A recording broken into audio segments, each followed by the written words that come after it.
বন্ধুদের সঙ্গে ঘুরতে বেরিয়ে গণধর্ষণের শিকার তরুণী। পূর্ব বর্ধমানের ঘটনার অভিযোগে 3 জনকে গ্রেফতার করেছে পুলিশ। পূর্ব বর্ধমান জেলা পুলিশ সুপার আমনদীপ বলেছেন 7 তারিখে ঘটনা হলেও অভিযোগ দায়ের হয়েছে 10 তারিখে।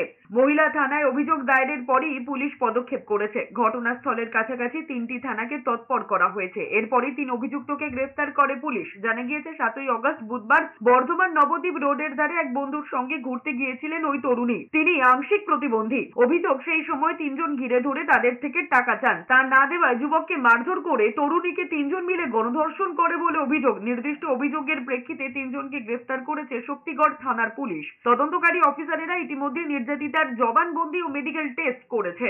3 জন লোক গ্যাং রেপ করেছে। তো সঙ্গে সঙ্গে যখন আমাদের কাছে কমপ্লেন্ট আসে, এই যে পয়েন্ট আছে এটা 3টে থানার জংশনে আছে, বর্ধমান, দেওয়ানদিঘি और शक्तिगढ़। এই 3টে থানার জংশন পয়েন্টে আছে। তো আমরা 3টে থানার পুলিশকে অ্যাক্টিভেট করলাম। তারপরে যে 3 জন ছেলে এর মধ্যে ইনভলভ ছিল, 3 জনকে আমরা ধরে ফেললাম রাত্রির মধ্যে।